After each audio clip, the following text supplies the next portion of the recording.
नमस्कार दोस्तों, आई के स्टडी में आपका स्वागत है। देखिए, क्लास 10 का सब्जेक्ट यानी साइंस विज्ञान का क्वेश्चन देखेंगे।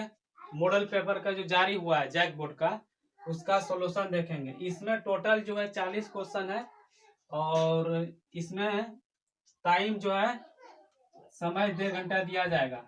समय 1.5 घंटा दिया जाएगा और इसमें नेगेटिव मार्किंग नहीं है, इसलिए सबको बनाकर आना है। सब मार्कर आना है। देखिए, तो पहला क्वेश्चन दिया है, दाढ़ी बनाने में किस प्रकार के दर्पण का उपयोग किया जाता है। इसे कई बार पढ़ा होगा कि दाढ़ी बढ़ाने में किस दर्पण का उपयोग किया जाता है। ऑप्शन नंबर ए दिया है समतल दर्पण, ऑप्शन नंबर बी दिया उत्तल दर्पण, ऑप्शन नंबर सी दिया है अवतल दर्पण, ऑप्शन नंबर डी दिया इनमें से कोई नहीं। तो इसका राइट आंसर हो जाएगा अवतल दर्पण का उपयोग हम दाढ़ी बढ़ाने के उपयोग में किया जाता है। देखिए, ये जितना दर्पण देख रहे हैं सबका उपयोग हम लिख दिए हैं ताकि एग्जाम में आने वाला एक भी क्वेश्चन नहीं छूटे, आराम से बन जाए। तो देखिए, सबसे पहला समतल दर्पण का उपयोग देख लेते हैं।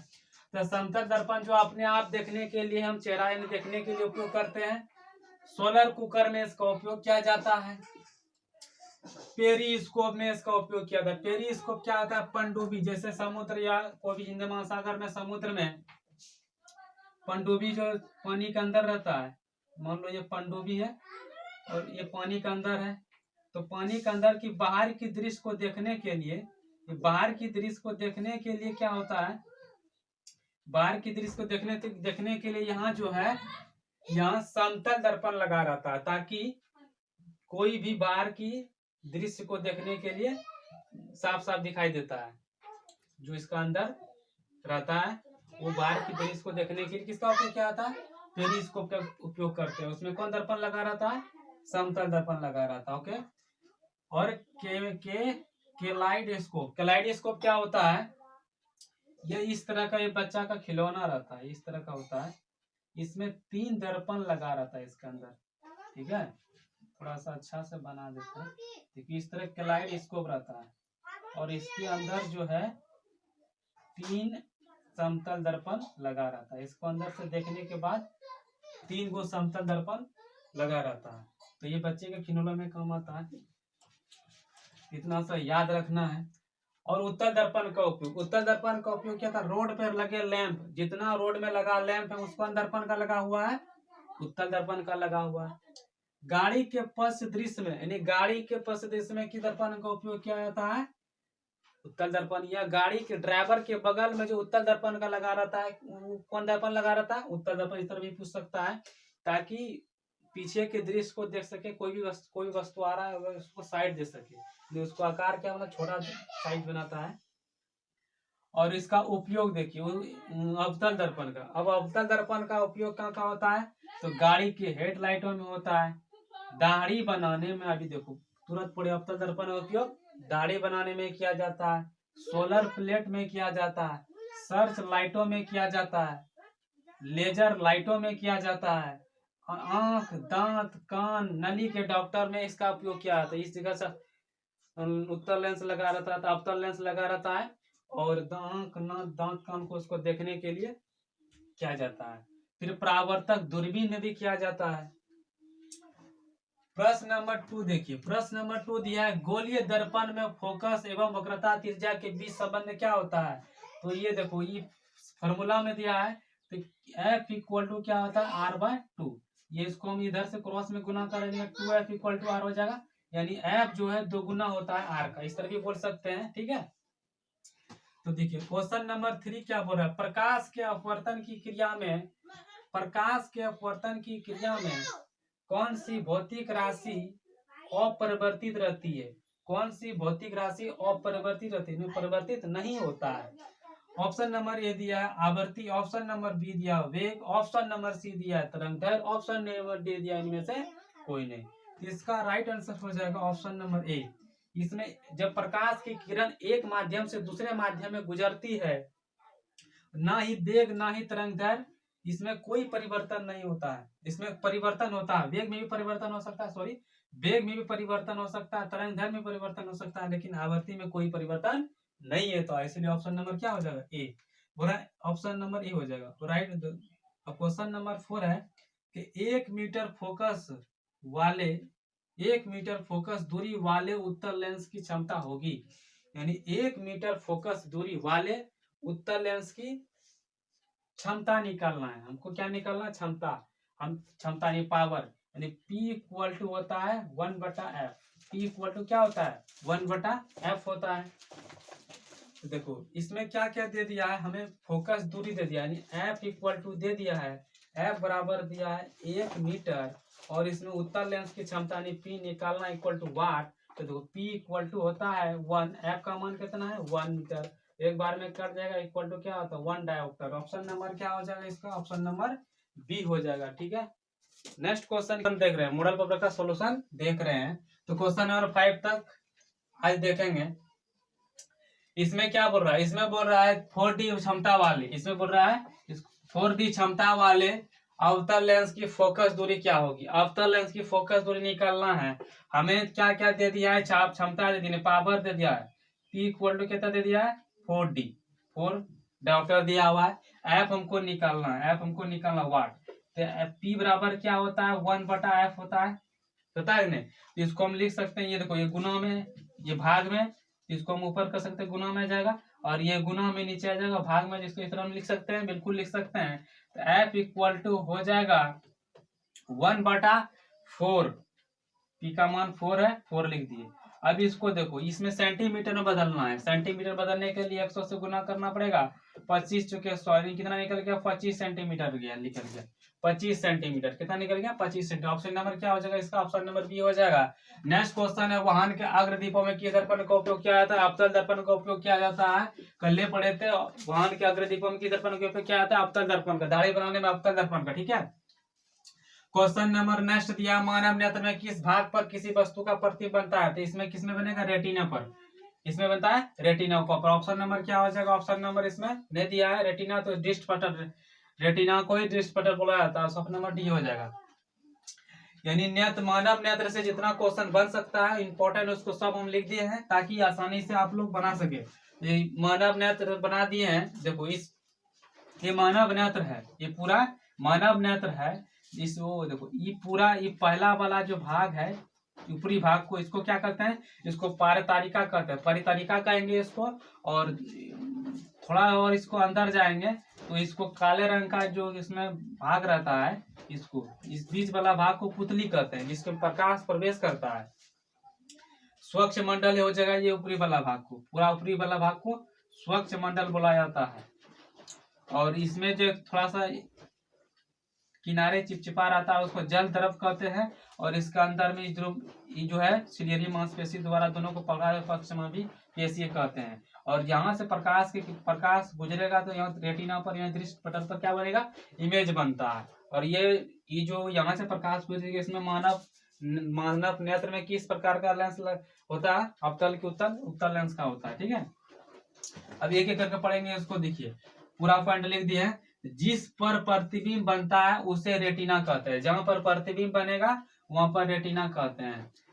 आंख में एक पतली झिल्ली से होकर प्रकाश प्रवेश करता है, उस पतली झिल्ली को स्वच्छ या कॉर्निया कहते हैं। क्वेश्चन इस तरह आ सकता है कि आंख में प्रकाश जो प्रवेश करता है उसे क्या कहते हैं? उसने क्या कहेंगे? कॉर्निया कहेंगे। स्वच्छ मंडल या कॉर्निया से प्रकाश क्या करता है? प्रवेश करता है। ठीक है, नेक्स्ट देखो, नेत्र का व्यास जो है, पूरा नेत्र का व्यास कितना है?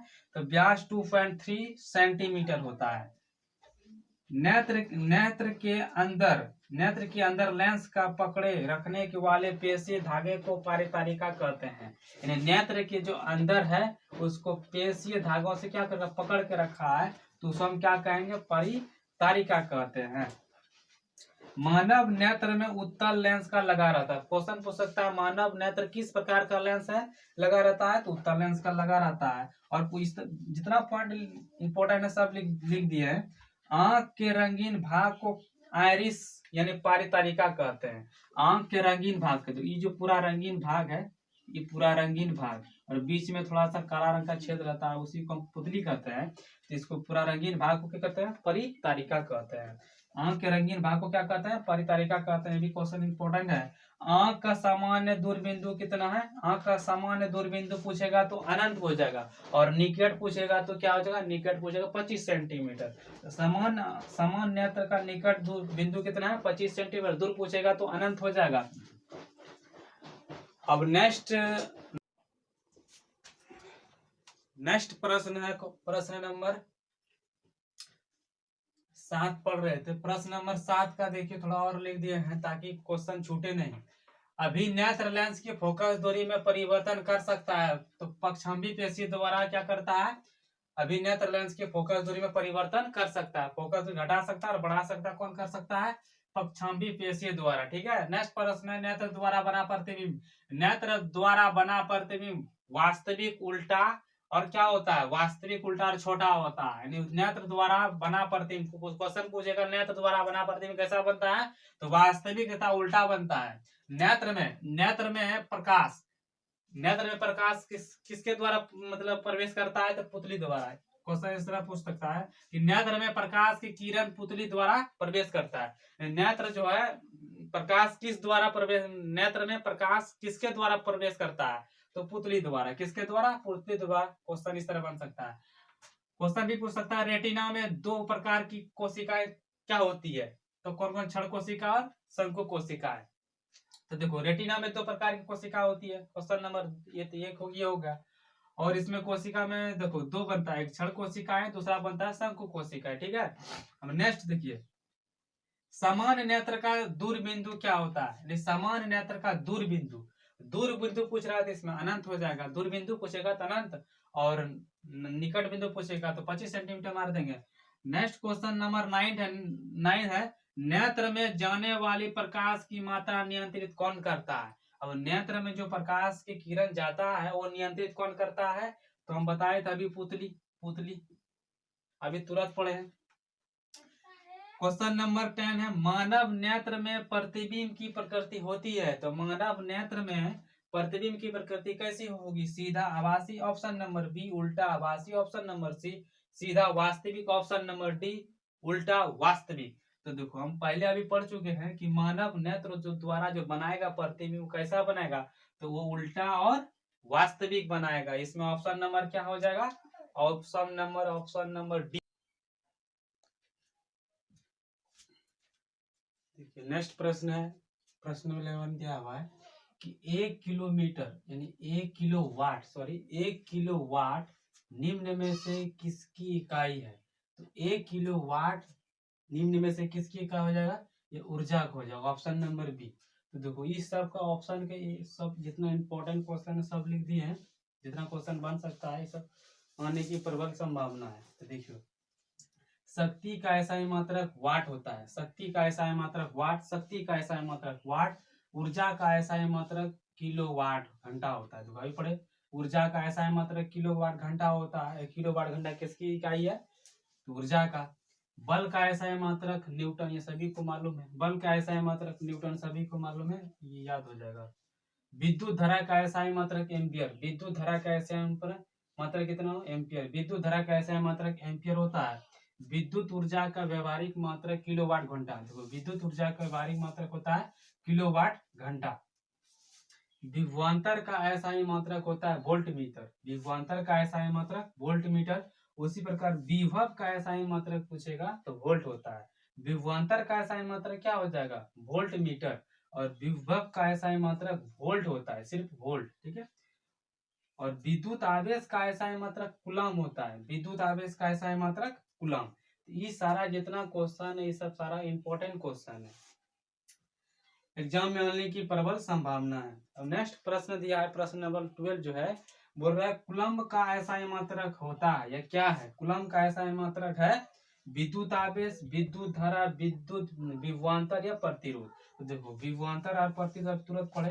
तो विद्युत आवेश का ऐसा मात्रक क्या हो जाएगा? कुलम्ब। तो ऑप्शन नंबर क्या हो जाएगा? विद्युत आवेश, ऑप्शन नंबर ए। विद्युत धारा का ऐसा मात्रक अभी एम्पियर। विद्युत धारा का ऐसा विभव का पढ़ेगा, प्रतिरोध का ऐसा मात्रक पढ़े। ये सब क्वेश्चन बहुत सारा क्या है? इंपॉर्टेंट। अब नेक्स्ट प्रश्न है,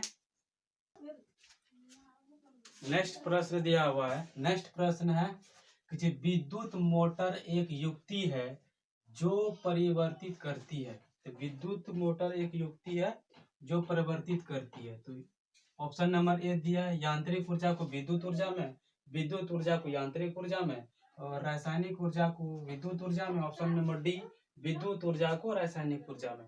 तो देखो ये विद्युत मोटर जो है किसके परिवर्तित करता है, तो विद्युत मोटर जो क्या करता है, ये विद्युत ऊर्जा को रासायनिक ऊर्जा में परिवर्तित करता है, विद्युत मोटर। ठीक है, जैसे हम करंट देंगे, जैसे करंट देंगे तो यहाँ फैन लगा हुआ है इस तरह करके, तो फैन क्या होगा, घूमने लगता है। तो जैसे विद्युत दिए वो पंखा क्या होगा, टेबल फैन या सीलिंग फैन क्या होता है, घूमने लगता है। तो हम विद्युत प्रोवाइड किए और इसमें विद्युत ऊर्जा से किसमें कन्वर्ट हो गया, यांत्रिक ऊर्जा में, फैन घूमने लगा। फिर विद्युत मोटर, फिर जितना सारा इंपॉर्टेंट है सब हम लिख दिए हैं। तो देखो विद्युत ऊर्जा को किस, विद्युत मोटर जो क्या करता है, विद्युत ऊर्जा से यांत्रिक ऊर्जा में परिवर्तित करता है। ओके, दूसरा पॉइंट दिया है डायनेमो। डायनेमो ये यांत्रिक ऊर्जा से विद्युत ऊर्जा में परिवर्तित करता है। डायनेमो का ऐसा युक्ति है जो यांत्रिक ऊर्जा से अपने से, यानी आप यांत्रिक ऊर्जा से और विद्युत ऊर्जा में कन्वर्ट कर देता है, यानी विद्युत ऊर्जा में विद्युत ऊर्जा बनाता है। जैसे कार का बैटरी, कार का जो बैटरी हो केमिकल से द्वारा बनाया गया है, और केमिकल द्वारा क्या होता है, विद्युत ऊर्जा आ जाती है। मतलब ये क्या है, रासायनिक ऊर्जा से, यानी रासायनिक केमिकल द्वारा उसको बनाया गया है विद्युत ऊर्जा में कन्वर्ट करने के लिए। तो कार का बैटरी जो है वह रासायनिक ऊर्जा से विद्युत ऊर्जा में परिवर्तित करता है। पवन चक्की, तो पवन चक्की जो है, देखो इस तरह पवन चक्की रहता है, पंखा इस तरह घूमते रहता है। मान लो ये पवन चक्की है, इस तरह जो पवन चक्की रहता है तो ये घूमते रहता है।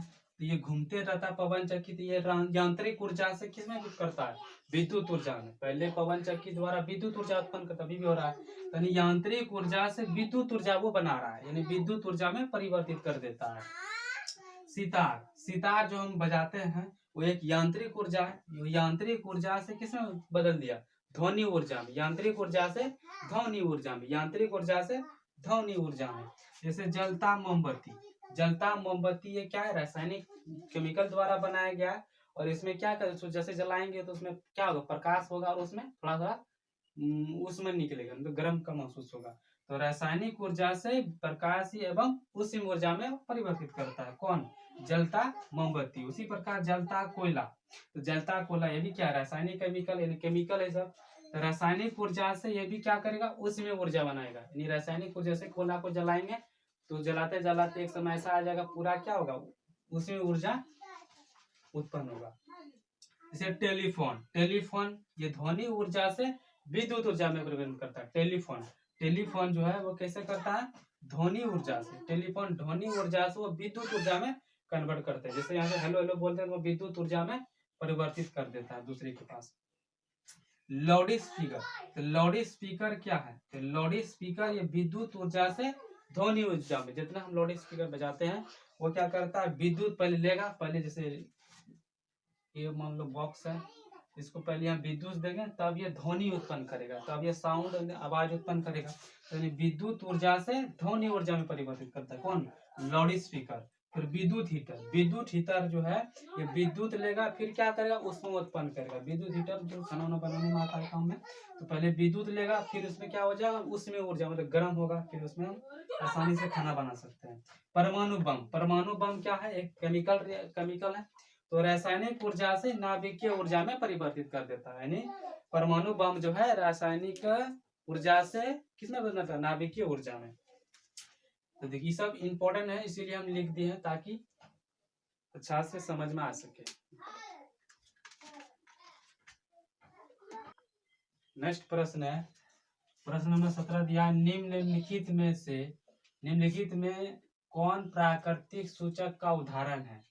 ऑप्शन नंबर ए दिया है मिथाइल, ऑप्शन बी दिया है फिनोल्फिन, ऑप्शन नंबर सी दिया है लिटमस पत्र, ऑप्शन नंबर डी दिया इनमें से कोई नहीं।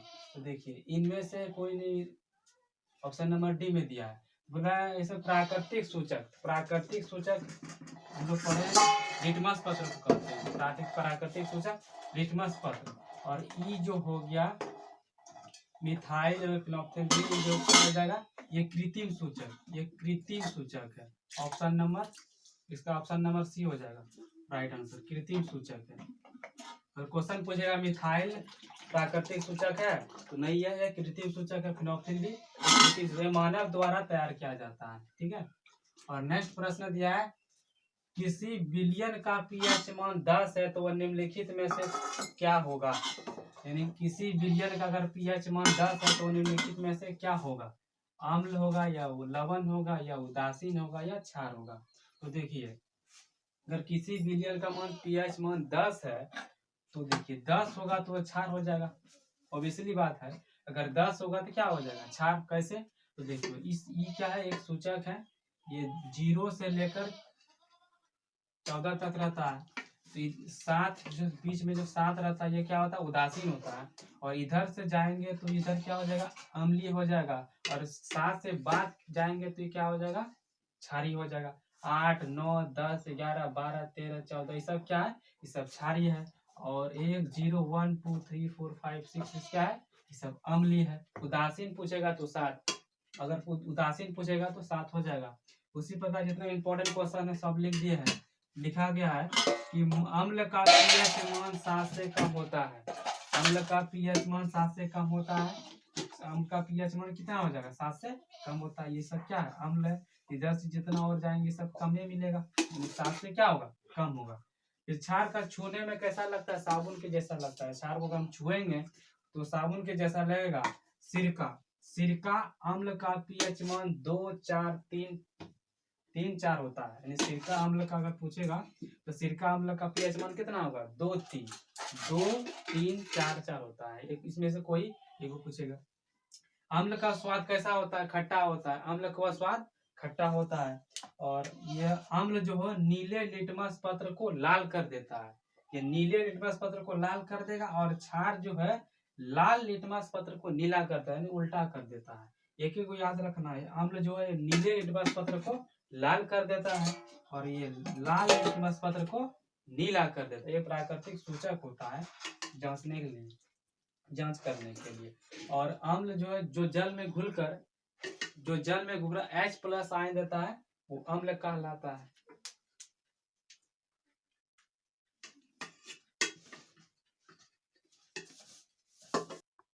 नेक्स्ट प्रश्न दिया गया है, प्रश्न नंबर 19 बोल रहा है कि दिया गया चित्र को सूचित करता है।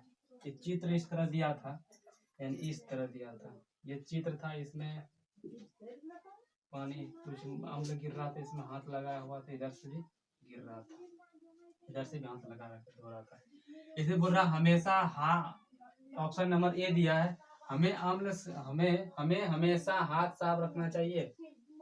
ऑप्शन नंबर बी दिया है, हमें प्रयोगशाला में हाथ धोकर जाना चाहिए। हमें अम्ल से हाथ धोना चाहिए। सांद्र अम्ल क्षार वाले बर्तन को चेतावनी चिन्ह। तो देखिए यह दिया गया चित्र को सूचित कर रहा है कि हमें हमेशा हाथ तो धोना नहीं चाहिए, हमेशा हाथ धोना नहीं चाहिए। प्रयोगशाला में जाएंगे तो हमेशा हाथ धोएंगे। हमें प्रयोगशाला में हाथ धोकर जाना चाहिए, बिल्कुल नहीं। हमें अम्ल से हाथ धोना चाहिए, अम्ल से हाथ धो जाने से कुछ भी हो सकता है। अम्ल से हमारे लिए हानिकारक भी है, लाभदायक भी है, इसलिए हमें सावधानी से करना चाहिए प्रयोगशाला में। सांद्र अम्ल तथा क्षार वाले बर्तन को चेतावनी चिन्ह, इस तरह हम चेतावनी चिन्ह दे सकते हैं, किस तरह नहीं धोना चाहिए। ठीक है, ऑप्शन नंबर क्या हो जाएगा, ऑप्शन नंबर डी हो जाएगा इसका। 20 प्रश्न दिया हुआ है, इमली में कौन सा अम्ल होता है, इमली में कौन सा अम्ल पाया जाता है। तो इमली में कौन सा अम्ल पाया जाता है, सिट्रिक अम्ल। ऑप्शन नंबर बी दिया है टाइट्रिक अम्ल। ऑप्शन नंबर सी दिया है सिट्रिक अम्ल। ऑप्शन नंबर डी दिया है लैक्टिक अम्ल। तो देखिए 2 बार इसको रिपीट कर दिया गया, ये लोग की 2 बार रिपीट करिए, इससे कोई दिक्कत नहीं। तो ऑप्शन नंबर क्या हो जाएगा हमारा, ऑप्शन नंबर बी हो जाएगा टाइट्रिक अम्ल। किसमें पाया जाता है, इमली में। तो जितना सारा अम्ल पाया जाता है सब हम लिख दिए। ये सब वेरी वेरी इंपॉर्टेंट क्वेश्चन, सब क्वेश्चन आने की प्रबल संभावना है। देखिए पहला प्रश्न लिखे हैं टाइट्रिक अम्ल, तो इसमें अभी पढ़े इमली में पाया जाता है और अंगूर में भी पाया जाता है।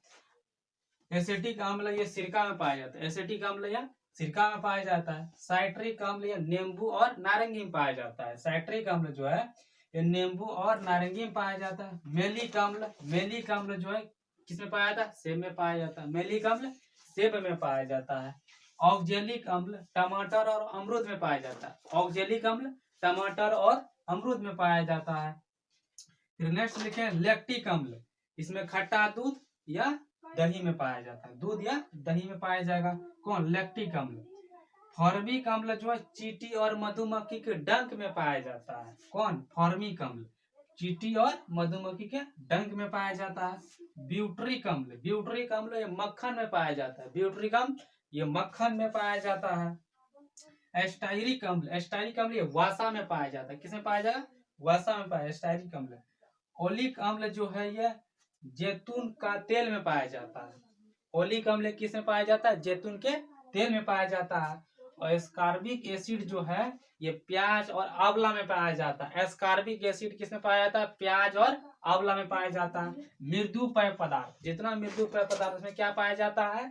कार्बनिक अम्ल पाया जाता है। इसमें बहुत बहुत वेरी वेरी इंपॉर्टेंट क्वेश्चन ये हो गया, दूसरा क्वेश्चन ये भी हो गया, तीसरा क्वेश्चन ये भी हो गया, ये भी हो गया, और ये इंपॉर्टेंट क्वेश्चन है, और ये हो गया, और फॉर्मिक ये भी हो गया, और एक क्वेश्चन ये भी हो गया। ये सब क्या है? बहुत ज्यादा very very important question.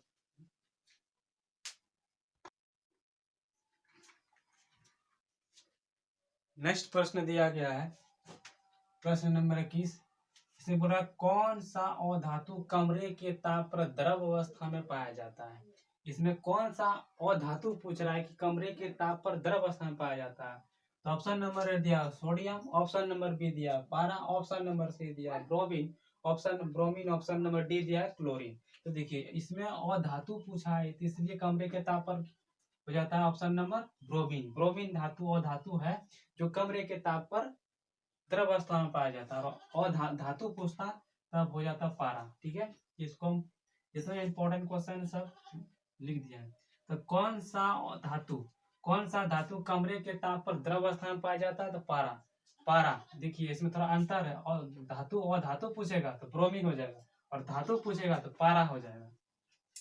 Sodium potassium धातु जो है चाकू से काटा जाता है। एक और धातु है लिथियम शायद होगा, अभी हमको याद नहीं आ रहा है। तो सोडियम पोटेशियम धातु ऐसा है जो चाकू से काटा जा सकता है।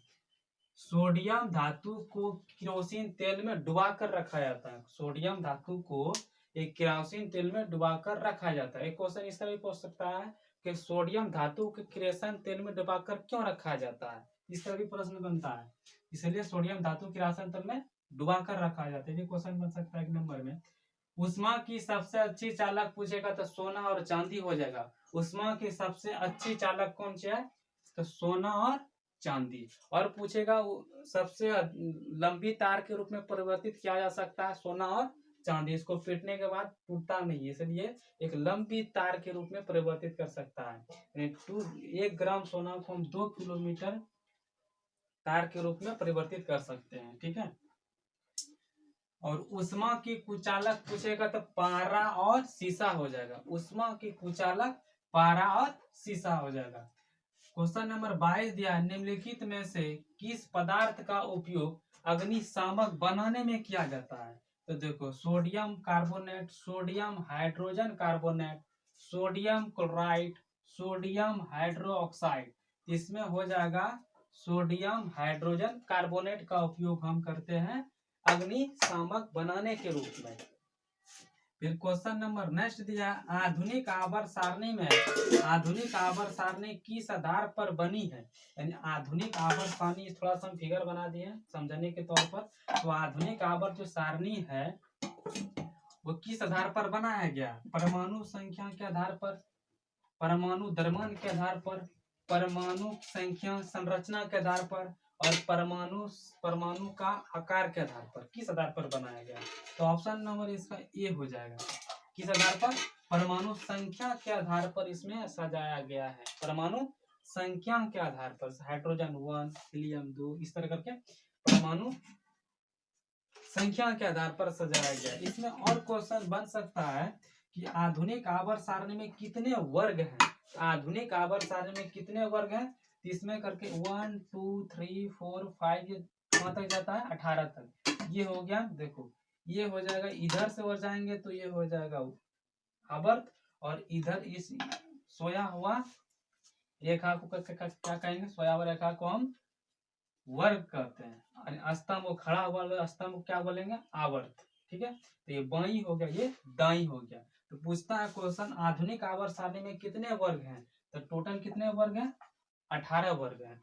और आधुनिक आवर्त सारणी में कितने आवर्त हैं? इन आवर्त पूछेगा तो स्तंभ हो जाएगा, आवर्त पूछेगा तो स्तंभ। देखो सॉरी, देखो आधुनिक आवर्त सारणी में कितने आवर्त हैं? आवर्त इसमें कितना हो जाएगा, 1 2 3 4 5 6 7, 7 तक रहता है। ठीक है, तो 7 तक क्या है, इसमें सोया हुआ आवर्त है, स्तंभ में खड़ा होला। ठीक है, तो इसमें यही क्वेश्चन पूछ सकता है। इधर दो और होता है, इसे लेंथेनाइट और एक्टेनाइट कहते हैं इसे। ये सब बहुत इंपॉर्टेंट क्वेश्चन है। नेक्स्ट क्वेश्चन देखेंगे, प्रश्न दिया गया है। नेक्स्ट प्रश्न बोल रहा है, निम्नलिखित में से कौन धातु सबसे अधिक क्रियाशील है? तो पोटेशियम ऑप्शन नंबर ए दिया, पोटेशियम ऑप्शन नंबर बी दिया है, सोडियम ऑप्शन नंबर सी दिया, एल्युमिनियम ऑप्शन नंबर डी दिया है, कैल्शियम। तो इसमें क्या हो जाएगा, पोटेशियम ऑप्शन नंबर ए। तो देखो इस तरह हम लोग सब पढ़े होंगे आप लोग, यानी सबसे अधिक क्रियाशील हो जाएगा potassium, sodium, calcium, magnesium, aluminium, zinc, लोहा, पीबी। तो देखो सबसे अधिक क्रियाशील धातु क्या हो जाएगा, सबसे अधिक क्रियाशील धातु सोडियम, पोटेशियम सॉरी पोटेशियम। इसके बाद ये अगर ये ऑप्शन में नहीं दिया रहा तब क्या हो जाएगा, सोडियम। अगर ये ऑप्शन में नहीं दिया रहेगा तब क्या हो जाएगा, कैल्शियम। ठीक है, और सबसे कम क्रियाशील धातु पूछेगा तो सोना और चांदी हो जाएगा, सोना और चांदी। ठीक है, एयू और एजी, सबसे एयू सबसे कम क्रियाशील धातु है। देखो पृथ्वी की भूपट्टी में प्राकृतिक रूप से पाए जाने वाले तत्व यौगिक को क्या कहते हैं? यानी प्राकृतिक रूप से जो भूपट्टी में पाया जाता है उसे हम क्या कहेंगे, खनिज कहते हैं। और खनिज में जो हो धूल कण पाया जाता है उसे हम गैंग कहते हैं। ठीक है, इतना सा याद रखना है। प्रोपेनॉल में क्वेश्चन, नेक्स्ट क्वेश्चन दिया, प्रोपेनॉल में कौन अभिक्रियाशील समूह मौजूद है? यानी प्रोपेनॉल में कौन अभिक्रियाशील समूह मौजूद है? एल्कोहल ऑप्शन नंबर बी दिया है, एल्डिहाइड ऑप्शन नंबर सी दिया है, कीटोन ऑप्शन नंबर डी दिया है, कार्बनिक अम्ल। तो इसका देखो प्रोपेनॉल में जाएगा एल्कोहल। एल्कोहल को क्या बोलते हैं, प्रोपेनॉल में अभिक्रियाशील मौजूद होता है। फिर नेक्स्ट प्रश्न दिया गया है, प्रकाश संश्लेषण प्रक्रिया में निम्नलिखित में से क्या नहीं होता है? अगर प्रकाश संश्लेषण की प्रक्रिया में क्या नहीं होता है, ऑक्सीजन का टूटना, ऑक्सीजन का मुक्त होना, carbon dioxide gas carbon dioxide मुक्त होना, या इनमें से कोई नहीं। जब प्रकाश संश्लेषण प्रक्रिया जो होगा तो उसमें क्या नहीं होता है, तो जल का टूटना, जल नहीं टूटता है। प्रकाश ऑक्सीजन मुक्त होता है। अगर प्रकाश संश्लेषण ऑक्सीजन मुक्त होता है, कार्बन डाइऑक्साइड मुक्त होगा, तो ऑप्शन नंबर क्या हो जाएगा, ये दिया गया है। फ्लोएम से खाद, देखो फ्लोएम से खाद्य पदार्थों का परिवहन पौधे में किस दिशा में होता है?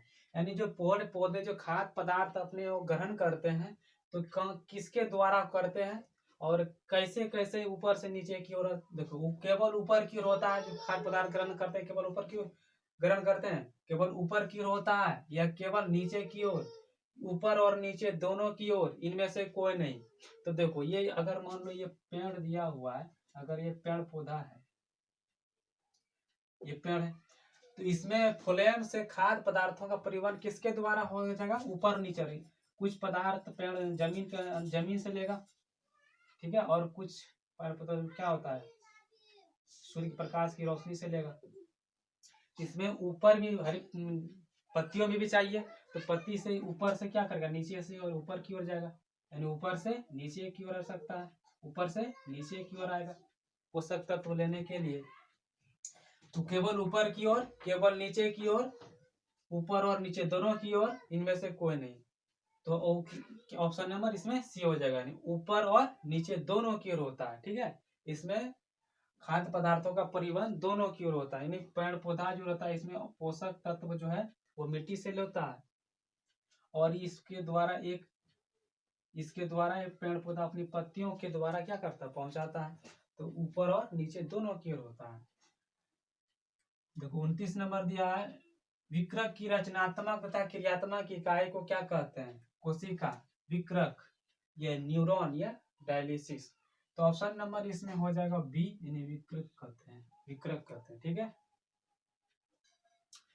क्वेश्चन नंबर 30 दिया, फल को पकाने के लिए कौन सा हार्मोन की उत्तरदायी है? फल को पकाने के लिए किस हार्मोन का उपयोग होता है?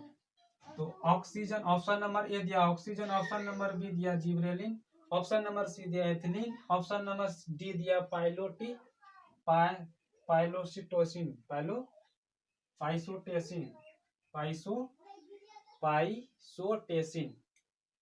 देखिए नेक्स्ट दिया है, फल को पकाने के लिए कौन सा हार्मोन उत्तरदायी है? ऑप्शन नंबर ए दिया ऑक्सीजन, ऑप्शन नंबर बी दिया है जिबरेलिन, ऑप्शन नंबर सी दिया एथिलीन, ऑप्शन नंबर डी दिया प्लाइस्टोकिनिन। तो देखो ऑप्शन नंबर इसमें क्या हो जाएगा? Option number ethylene. एथिलीन जो है फल को पकाने के लिए काम करता है, एथिलीन उत्तरदायी हार्मोन है। ठीक है। नेक्स्ट क्वेश्चन दिया है, एस्ट्रोजन, एस्ट्रोजन स्रावित होता है। एस्ट्रोजन स्रावित किसके द्वारा होता है? ऑप्शन नंबर ए दिया अंडाशय द्वारा, ऑप्शन नंबर बी दिया है थायराइड द्वारा, ऑप्शन नंबर बी सी दिया है विसरण द्वारा, ऑप्शन नंबर डी दिया है पिट्यूटरी द्वारा। तो इसका राइट आंसर हो जाएगा अंडाशय द्वारा। अंडाशय द्वारा कौन सा एस्ट्रोजन स्रावित होता है? अंडाशय द्वारा। नेक्स्ट क्वेश्चन है, नर युग्म और मादा युग्मक, नर युग्म और मादा युग्मक के संलयन को क्या कहते हैं? और नर और मादा युग्म संलयन करेगा तो उसको क्या कहते हैं? प्रागन कहते हैं, ऑप्शन नंबर बी दिया निषेचन कहते हैं, ऑप्शन नंबर सी दिया जनन कहते हैं, ऑप्शन नंबर डी दिया मुकुलन कहते हैं। तो जब नर और मादा को जो संलयन होगा तो उसे हम निषेचन कहते हैं। ऑप्शन नंबर क्या हो जाएगा? बी। क्वेश्चन नंबर 33 है, दिए गए चित्र को कौन सा जनन हो रहा है? देखो दिए गए चित्र को कौन सा जनन, इसको मुकुलन कहते हैं। इस तरह का प्रक्रिया रहेगा, यानी इस तरह अगर एक भाग से दूसरे भाग की तरफ निकला हुआ रहेगा इस तरह करके, तो उसे हम क्या कहेंगे? मुकुलन कहते हैं। Option number. नेक्स्ट क्वेश्चन दिया गया है पक्षी। नेक्स्ट क्वेश्चन दिया गया है पक्षी, यानी पक्षी और चमगादड़ के पंख है। देखो पक्षी और चमगादड़ के पंख है। ऑप्शन नंबर ए दिया है समजात अंग, या ऑप्शन नंबर बी दिया अवशोषी अंग, ऑप्शन नंबर सी दिया जीवाश्म, ऑप्शन नंबर डी दिया और संजात अंग। तो ऑप्शन नंबर इसमें क्या हो जाएगा? डी, यानी ओ संजात अंग है पक्षी और चमगादड़ का पंख। ठीक है। क्वेश्चन नंबर 35 दिया, मेंडल ने अपने प्रयोग के लिए किस पौधे का चुना था? तो सबको मालूम है ये मटर का पौधा चुना था इन प्रयोग करने के लिए। ठीक है। मेंडल ने किस पौधा का चुना था? मटर का पौधा के लिए। निम्नलिखित में से कौन सा उत्पादक है? इसमें कौन सा उत्पादक है? ऑप्शन नंबर ए दिया सांप, ऑप्शन नंबर बी दिया मेढक, ऑप्शन नंबर सी दिया घास, ऑप्शन नंबर सी डी दिया ग्रास होपर। तो देखिए इसमें उत्पादक पूछ रहा है, इसलिए क्या हो जाएगा? घास। ठीक है। ऑप्शन नंबर सी हो जाएगा इसका। किसी आहार श्रृंखला में शाकाहारी का निर्माण होता है। तो शाकाहारी का निर्माण कैसे होता है? प्रथम पोषीय स्तर का, ऑप्शन नंबर बी दिया है द्वितीय पोषीय स्तर का, ऑप्शन नंबर सी दिया है तृतीय पोषक स्तर का, ऑप्शन नंबर डी दिया है चतुर्पोषी स्तर द्वारा। तो देखिए इसमें आहार श्रृंखला में शाकाहारी का बात कर रहा है, शाकाहारी। तो देखिए इसमें प्रथम पोषी स्तर को हम क्या कहते हैं? शाकाहारी। हालांकि मानव सर्वाहारी, वह सब चीज खा सकता है, कोई चीज इस धरती में है नहीं जो नहीं छोड़ सकता है, तो सब चीज खा सकता है, उसको हम सर्वाहारी से कहते हैं। जो साग खाता है वो शाकाहारी, जो फल खाता है फलाहारी, जो सब चीज खा जाता है सर्वाहारी। तो देखिए 38 नंबर दिया है, ओजोन परत के अपक्षय के लिए जिम्मेवार है। तो ओजोन परत के लिए अपक्षय के लिए जिम्मेवार कौन है? क्लोरोफ्लोरोकार्बन, यानी CFC, ये जिम्मेवार हैं। निम्नलिखित में से कौन जैव मात्रक ऊर्जा स्रोत का उदाहरण नहीं है? इसमें क्या पूछ रहा है? निम्नलिखित में से कौन जैव मात्रा ऊर्जा का स्रोत उदाहरण नहीं है, इसमें ऊर्जा का स्रोत को उदाहरण नहीं है। तो देखिए लकड़ी भी क्या करता है, ये भी ऊर्जा है, गोबर भी ऊर्जा है, गोबर गैस ऊर्जा है, फिर कोयला भी है। तो देखिए नाभिकीय संलयन जो है यह जो है जैव मात्रा को उदाहरण स्रोत नहीं है। यानी मानव जो है लकड़ी का स्रोत है, गोबर का गैस भी ऊर्जा का स्रोत है, इसके साथ भी जीवन गुजारा कर सकता है, इसके बाद साथ भी और कोयला के साथ भी, लेकिन नाभिकीय ऊर्जा के साथ नहीं कर सकता है। ऑप्शन नंबर सी हो जाएगा। पवन ऊर्जा उत्पादन के लिए पवन चक्की की चाल होनी चाहिए। अगर पवन ऊर्जा है तो उसको विद्युत उत्पन्न करने के लिए उसका न्यूनतम गति कितना होना चाहिए, यानी 15 किलोमीटर प्रति घंटा। 15 किलोमीटर प्रति घंटा की ओर से घूम रहा है तो क्या होगा, वह विद्युत उत्पन्न करेगा। आज के वीडियो बस इतना ही भाई, आज के वीडियो बस इतना ही। अगर वीडियो पसंद आए तो वीडियो कर देना लाइक, अगर मेरे चैनल पर नए हो तो चैनल को कर लेना सब्सक्राइब। Thanks for watching. जय हिंद, जय भारत।